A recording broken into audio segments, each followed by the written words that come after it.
69일 앞으로 다가온 4.15 총선 관련 소식 전해드리겠습니다. 자유한국당 황교안 대표 도대체 총선에서 어디를 출마하는지를 놓고 당내 잡음이 끊이지 않고 있습니다. 황 대표 험지에는 출마하겠다고 하는데 서울 종로는 아닌 것 같은 분위기가 점점 나오고 있는데 먼저 한국당 이야기 먼저 들어보시죠. 저희의 판단, 저희의 스케줄로 해야 합니다. 이리 와라 그러면 이리 가고 인제 발표해라 그러면 이때 발표하고 이렇게 하는 것 합당하지 않습니다.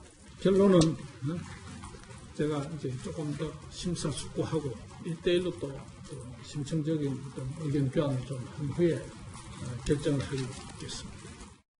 네, 황교안 대표의 서울 종로 출마 여부 아직 결정이 안 됐지만 사실상 서울 종로는 출마하지 않는 방향으로 지금 정리가 되고 있는 것 같은데 그래서 지금 이석연 공천관리위원 부위원장을 맡고 있는데 보면 어제 회의가 황교안 일병 구하기처럼 보였다 이런 얘기도 나오고 아니 종로보다 더한 험지로 보낼 거라는데 종로보다 더한 험지가 어딨냐 종로 출마 물 건너 간 것 같다 이런 얘기까지 했다고 해요. 그러니까 이석연 전 법제실장이 또 그런 얘기를 했다고 하더라고요. 네네. 상식의 반란이 필요하다. 그러니까 예. 모두가 이렇게 안전하게 가고자 하는데 이런 것들에 대한 반란을 해야 이번 총선에서 보수가 승리한다. 이런 얘기까지 했다고 그러더라고요. 저는 네네. 사실 황교안 대표가 지금 점점 더 어려운 쪽으로 가고 있지 않느냐 저는 생각이 개인적으로 들어요. 예. 왜냐하면은 사실 야당으로서 이렇게 그 정권과 일합을 겨루는 정말 중요한 선거에서 가장 필수적인 요건은 구도보다도 네. 결기와 어떤 그런 의연한 어떤 용기예요. 네. 그런데 그를 지휘하는 장수가 지금 뭔가 이렇게 선택지를 두고 약간 이게 유보하고 이렇게 판단을 한다는 것은 네. 뭔가 어떤 정략적 계산하고 있지 않느냐는 의구심을 사기에 충분한 겁니다. 그러니까 예. 이순신 장군의 말씀은 지금도 유효한 거죠. 네. 사즉생 생즉사예요. 죽기를 각오하면 살고 살기를 각오하면 죽어요. 사실 요즘에 어떤 정치의 이슈나 그런 환경보다 국민이 더 보는 건 태도예요. 네. 이 이슈를 다루는 태도 예. 이걸 굉장히 보기 때문에 이런 측면에서 황 대표의 저런 머뭇거림과 주저함이 과연 지금 70일 앞으로 다가온 총선에서 유권자들이 어떻게 판단할 것이냐. 저는 이걸 더 황교안 대표 고민해야 된다고 생각합니다. 그렇군요. 당이 가라고 가고 가지 말고 이게 중요한 게 아니라 내 선택이 어떤 기류를 갖고 갈 수 있는 단초를 제공하냐. 이걸 전 방점을 찍어야 한다고 봅니다. 네, 변호사님 그런데 사실 이낙연 전 총리와 황교안 대표의 종로 맞대결 기대하는 분들이 많았잖아요. 만약에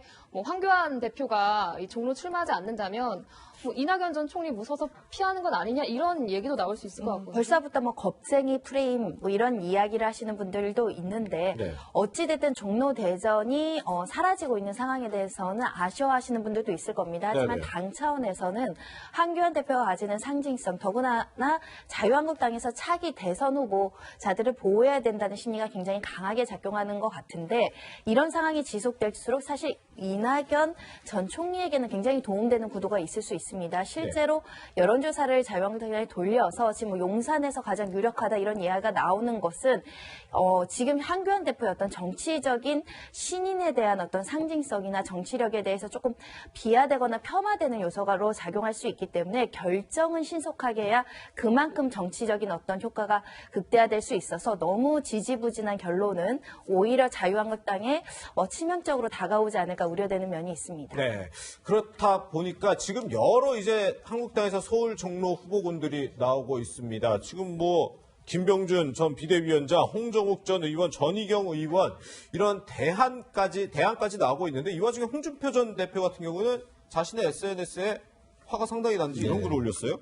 현직 대표는 꽃신 신겨 양지로 보내고 전직 대표는 집신 신겨 컷오프하고 아니 현직 대표 서울 종로 안 나가면서 나보고 수도권 험지 나가라고 할 자격이 있냐? 지금 당내에서 벌써 이렇게 부글부글하고 있어요. 지금 황교안 대표의 거취가 왜 고민스럽냐면 네네. 다른 중진들의 출마 여부와 연동돼 있거든요. 그러니까 그러게요. 이 문제가 풀리지 않으니까 다른 문제가 풀리지 않는 거죠.